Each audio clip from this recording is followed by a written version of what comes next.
नमस्कार मित्रांनो, आता आपण आलेलो आहोत ते जुन्नरच्या 2000 वर्षांपूर्वीच्या अंबांबिका या लेणीमध्ये. या लेणीची थोडक्यात माहिती मी आज तुम्हाला सांगणार आहे. तर तुम्ही जर पाहिलं माझ्या पाठीमागे, तर ही जवळजवळ 3 मजली लेणी, म्हणजे खालचा मजला जर पकडला तर हा पहिला, दुसरा आणि वरती पण आपल्याला काही लेण्या या ठिकाणी कोरलेल्या दिसतात. तर ह्या लेणीमध्ये काय काय तर ते आपण पाहूयात. चला दाखवतो तुम्हाला मी.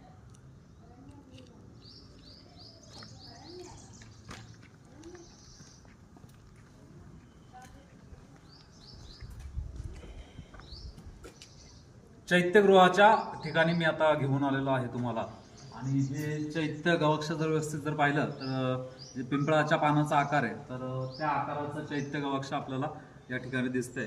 त्याचप्रमाणे या ठिकाणी काही शिलालेख सुद्धा कोरण्यात आलेले आहेत. ही जी पट्टी दिसते तुम्हाला, तर या ठिकाणी सुद्धा शिलालेख आहेत. या शिलालेखाचा अर्थ मी थोडक्यात तुम्हाला सांगतो, याच्यामध्ये काय काय नमूद केलेलं आहे.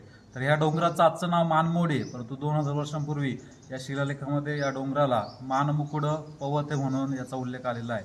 त्या मानमुकुडचंच मानमोडी झालेलं आहे.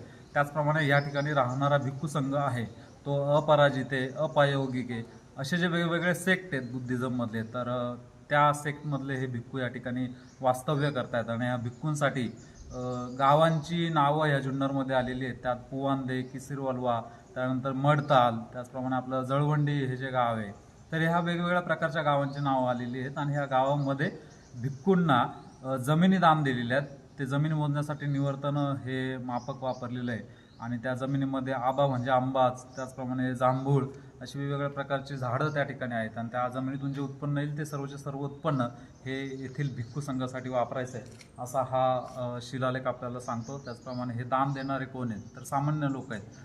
जसं तुम्ही जर पाहिलं तर जे कांस्य आहे, ब्रॉन्झ आपण ज्याला बोलतो, ते त्याचे वर्कर आहेत. त्याचप्रमाणे बांबू वर्कर आहेत, हे दान देत आहेत. तर हा खूप महत्त्वपूर्ण असा शिलालेख, 11 ओळींचा हा शिलालेख होता. त्याचप्रमाणे बाजूला जर तुम्ही पाहिलं तर या ठिकाणी एक स्तूप दिसतोय. स्तूप जर व्यवस्थित जर पाहिलं तुम्ही, तर स्तूप म्हणजे मी आपल्या सर्वांना माहिती आहे, स्तूप म्हणजे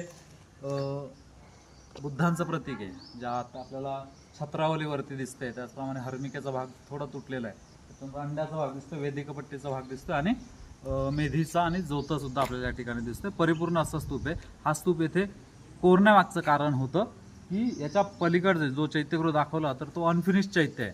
त्याचं कारण म्हणजे तिथे एक कॅव्हिटी निर्माण झाली, आणि पावसाळ्याच्या काळामध्ये तिथं पाणी साचतं. त्याच्यामुळं आतमधला जो स्तूप पाहिला तुम्ही, तर तो पूर्ण झालेला नाही आहे. त्याच्यामुळे कदाचित या ठिकाणी हा स्तूप निर्माण केलेला असावा.